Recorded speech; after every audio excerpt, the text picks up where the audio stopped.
How do we actually know whether students are actually going through these problems? And that's where the action research comes into being, and that's the way we tend to system. So if we say, oh, students are not able, they do not read the news, okay, so how do we find that out? All right, so how do we find out whether they're not reading the news?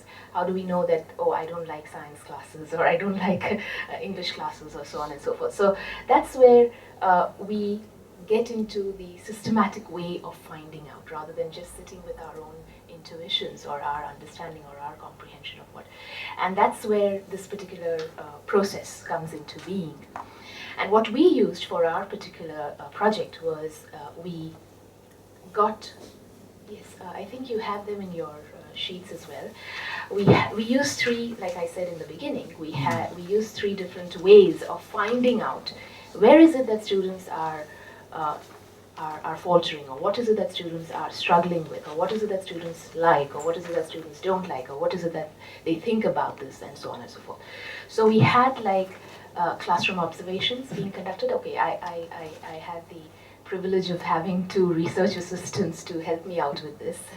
So because I had the money to recruit them, so I got these research assistants to actually go and sit in the classrooms and see how. This is after the planning stage. Okay, so once we sat with the teachers and we decided, okay, we'll observe 2 weeks for this particular outcome that you're going to teach in the class, and we're going to see what students are facing for this particular outcome. Okay, so all that planning has been done. The classroom observations are being conducted by these assistants. After the class, like the students are required to fill out these reflective journals, and those reflective journals are very basic, not very detailed ones where they have to write a lot of content. So they're basically just understanding of, I mean, these are questions, again, like we said, action research is very local, it's very content specific, it's very course specific, so you can't apply it globally in terms of every question has to be the same, so you can adapt that. So students fill out these reflective journals. Teachers who have taught that particular class also fill out the reflective journals. They think on, okay, how did my class go, so on and so forth. And after that, the research assistants go and interview the students to elaborate on what they have filled out in their reflective journals. So it's not just saying yes, no, or partially, but also trying to understand, okay, what is it that you, because most of the time what happens is when you give out reflective journals, students tend to just write one or two words or one or two phrases, and that's it.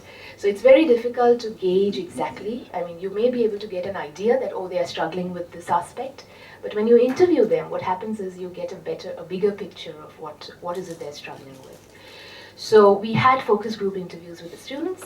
At the same time, we had an interview with the teacher. So even the teacher was made to say what she felt about that particular course at that point in time. So this is how it worked. So you have the students here. Students are observed. I mean, the classes are observed, essentially, the students and the teachers. The classroom observation sheets are being filled out. Students fill out the reflective journals.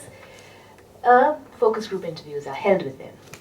Whatever information and feedback is collected over here by the researcher or the student helper or a critical friend, you may call it, is fed to the teacher whom the researchers met at the end of the week. And the teacher has also been observed in the class, and obviously she has filled out the reflective journals, and the researcher has an in-depth, and she kind of asks questions to the teacher based on the interview questions that have been formed, and the researcher kind of feeds into the teacher, this is where your students were faltering. They couldn't, I mean, yes, they did this particular activity, but they were still struggling with this particular activity. So the teacher knows that, okay, my students are facing this problem right now. Based on the feedback that they have got, the teacher decides on some kind of an action. So now the teacher has got evidence that clearly my students are struggling with something, all right, rather than just thinking in her own head. So she takes some kind of an action, and then she tries to implement that onto the next cycle of that particular course, of that particular topic. Now that the action is taken, again there are classroom observations, reflected journals, and focus group interviews. Again, it is fed into the teachers, and the teacher feels, oh, this is great, this works fine, maybe I can make this particular strategy, I can adapt this particular strategy slightly differently and try and work it out in that manner. So this way, a kind of a partnership is established. So now there is a connect between the teacher and the student rather than the teacher being distanced from the students, because there is a lot of evidence where the teacher has actually seen that, oh, this is where I can work towards helping my students. So, okay, again back to your sheets. Considering your own courses again and the problems that you thought about, what and how would you collect feedback from your students if you were to conduct this kind of a systematic approach to finding out students' learning problems? The feedback techniques are there in the sheet that are there with you. Maybe you can have a look at the techniques first and see how applicable they are to you in your situation, in your courses.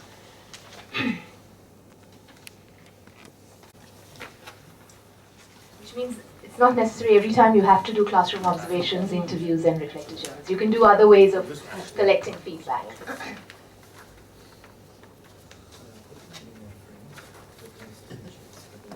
I'm interested in whether. All right. Okay. So the feedback, the list of techniques is already there in front of you. I mean, you know what you could do with it, and probably you could adapt your own technique as well if you want to engage in yourselves into this kind of a process. Should we? Yeah. Okay. So what we did, coming back to our project again, I mean, this is what we did. Like, it's not necessary you have to. I mean, you may have people to observe your classes, or have the time to interview your students and so on and so forth. So there are different ways of gathering, or there are different ways of finding out how your students are doing, or what is it that they are struggling with. But you may have to plan that in advance in terms of identifying the area of the problem. What we did is we ran the project in two phases. There was a pilot phase and there was a main phase. The pilot phase of the study, so we had one cycle. When I talk about a cycle, it means this. So this is like one cycle and this is another cycle, right? So we had a pilot phase and then we had a main phase. So that's what I mean by cycle. We had 5 cycles because considering the time that we have in a semester, usually it's 10 or 12 week semester of actual teaching. And then you have to work out also the time for the midterms and so on and so forth. So all that planning takes some time, especially when you have more than one teacher working on a project. So we had a pilot phase, 1 cycle, 2 cycle, and a main phase where we have 3 cycles of planning, action, observing, reflecting. Planning, action, observing, and reflecting. What we gathered was different aspects of the course where we found out that, okay, this is where students are actually struggling. Now, mind you, these are extremely local, these are extremely specific, which are related to the outcomes of the course and related to the content of the course. So this may vary from course to course. But this is what we discovered. I mean, we knew that, okay, students are really struggling with this particular aspect. Like, they are not able to identify the structural features of a proposal, or they're not able to identify the language aspect of this particular, based on the course, which was really useful to us. Now, based on this, the teachers who were teaching the course decided to take some kind of an action to make sure that they are able to address it. So, for example, so this is what happens, like when we collect the feedback, we go through them, we try and understand. So there is an observation, the feedback is given to the teachers, and the teachers take some kind of an action. So, for example, in the reflected journal, the student said something like, oh, the most difficult point I encountered was the analysis of a proposal. We teach a genre of proposal writing, and they said, oh, I can't analyze how to do a proposal. And in fact, in the interview, it was a long sentence, of course, we just cut it short, but she said, oh, the task is very confusing, I don't understand what's the difference between structure and language and so on and so forth. So then the teacher decides to do some kind of action, and then she says, okay, let me break down the students into groups, and I give them sections for, so you analyze this part of the proposal, you analyze this part, and share amongst yourselves, or you have some kind of in-group presentations.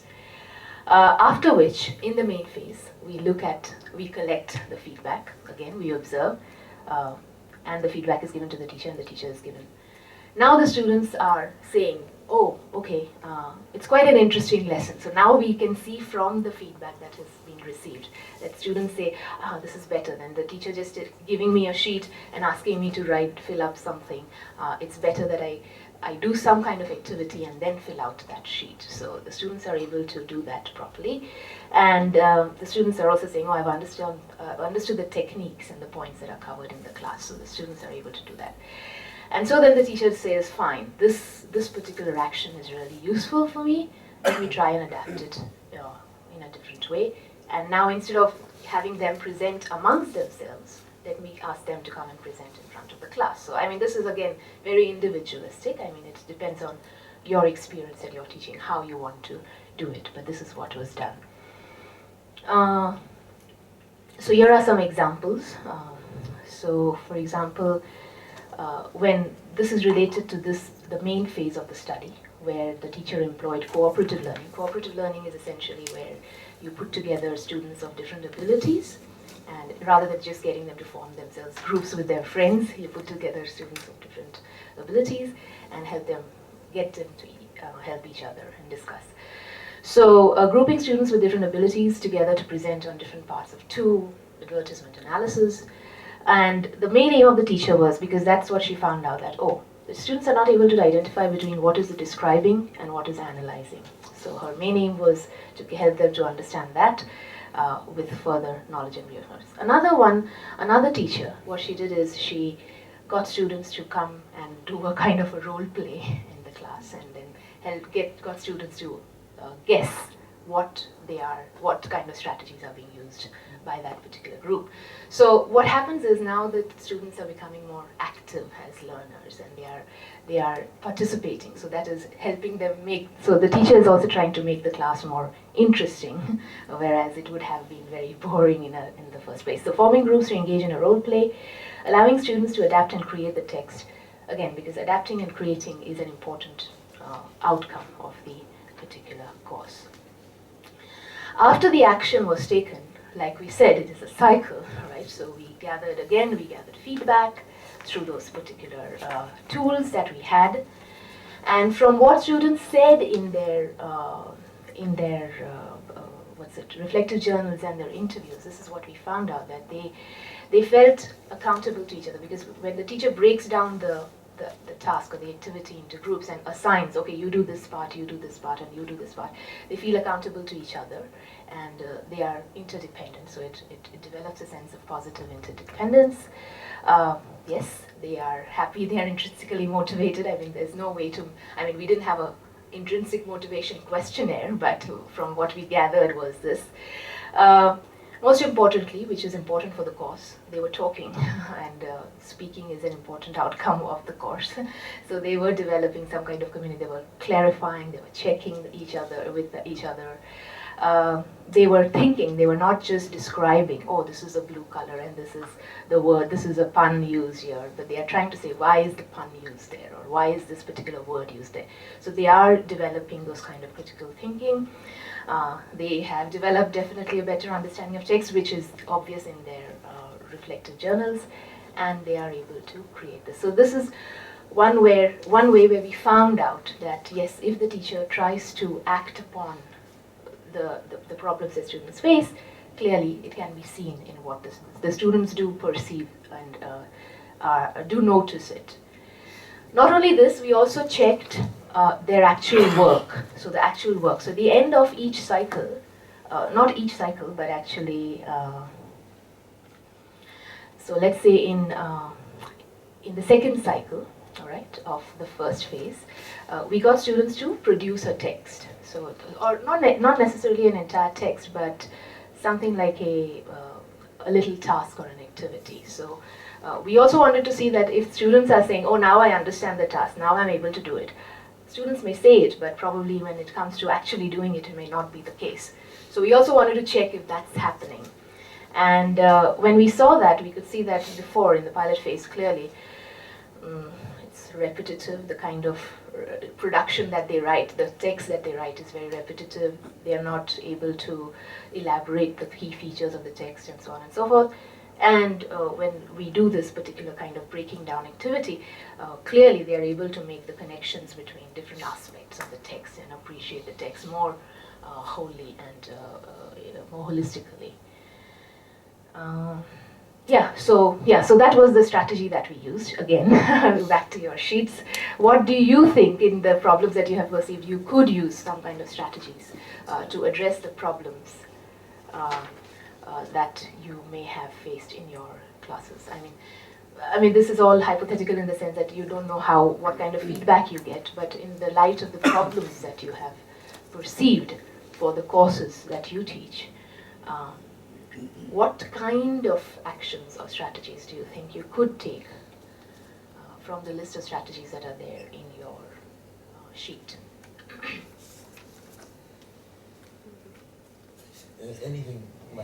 Anything face to face, so observations, interviews, or focus groups.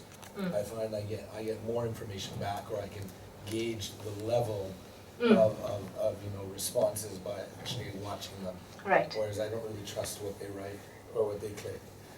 I just don't think they pay enough attention. So anything that's face to face, all right. Yeah. Any other? Is that has to be to you?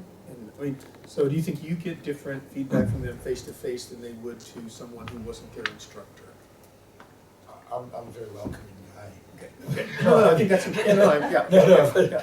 But I mean, it would be good. It doesn't matter to me if it's myself. I've had let's say my visiting tutors go in more somebody closer to their own age that they don't have that separation of age, or oh, he's my teacher, I don't piss him off because he'll give me a bad grade or something. So somebody who is even disassociated from me, that they can feel comfortable speaking open and honestly with is a lot better in my opinion. Yeah. Steve? Well, I agree, because my strategy is a little bit different. I mean, we all face this motivation, this engagement issue, because I think it's a global problem. Students are dropping out of school, and grade inflation increasing all the time, so everybody got an A. They expect it to be easy. They expect to be told. They expect to be at their convenience only. So my approach is, to some extent, I'm not giving up on 1/3 of the students, but I would rather spend 2/3 of my energy with 2/3 of students who did come to the class, who are willing to undertake some work on their own initiative, working along with my curriculum, my schedule. And the thing I did is I've tried to play a very fair and realistic feedback role to them on a prompt and immediate basis, because I try to set up my instructional activity cluster sequence so that as I always say, let's eat the elephant bit by bit. So we do this cumulative approach, building that up, leading to the final test. So for those who are not playing the game, I told them early on, you are going to, at your projectile, you will be failed in my class, because these are the checkpoints, and I have 12 end of chapter exercise with advertising. Because to me, I find totally amazing. When you teach English, you use advertisement to engage them. And when I'm teaching advertising, they don't want to engage. And no reason. I mean, but hopefully I still got 2/3 of the students, so I know it's not because of my boring material. There are some other reasons. Yeah. My question is, like I say, I will confront them. I'll give them the facts. I'll give them the feedback, and I always do a positive tone. I say, you actually have all the potential to do beautifully in this course, provided you do ABC along with the next 8 weeks before it's too late. Yeah. Okay. So essentially, the strategies or the actions when I'm talking about are specifically not strategies to gather feedback, but strategies take, I mean, the actions that you will take based on the feedback that you have got. So after this is a stage when you have found out that this is what students are going through. Because I think student responds to you when they recognize it is a customized feedback. It is to Yes. the individual is talking about Yes, me. okay, all right. And then you can show Yeah, so you're the saying that you parent would like to use they the can do feedback in something to instant, really yes, act okay, upon yeah. it, then they Yeah, will that's a just, good, yeah, instantaneous feedback in the class. Yeah, in fact, one of our teachers did that. She kind of got them to like present just 1 minute kind of presentations, and then she instantly said, okay, maybe this wasn't right, this wasn't right, this wasn't right. So yeah, that kind of thing also helps. Yeah, so it's again, like I said, it's absolutely local. It's extremely contextualized, and it depends on the content of your material that you teach. But like I said, it's more systematic, more organized, because it is a research project. So in that sense, it becomes more, rather than just doing it offhand, you're doing it in a very planned fashion. One of the unexpected outcomes of the course was when we were doing this was not exactly unexpected. I mean, as we went along, because since our project was related to how well are the students achieving the outcomes, and what is it that the students are doing to achieve those outcomes, it was necessary that the teachers are able to articulate that to the students first, and then the students get that sense that, okay, I'm supposed to do this at the end of this particular topic, right? As we went along, we realized, so that's the whole point of action research, is you don't start off with a hypothesis, you don't start off with a question, oh, does group learning help students? No, we don't start off with that. We begin with a general direction, right? And then you come up with a hypothesis. Oh, let me try this action. Does it work or not? And as we went along, we also found out that it was necessary to fine-tune our outcomes so that they could be articulated. And that's what Andrew and I actually sat together and did it when we were working on these outcomes. So we essentially got ourselves to even make it more clear and specific to the students to get them to understand what they are supposed to do at the end of the course. So when you want to start your action research project, all you need to do is go through this cycle, identify the problem, gather the data, interpret it, act on it, evaluate it, and then do that over and over again. This in a more systematic fashion, yeah. And that will help you to become more aware of what your students are going through in terms of their learning.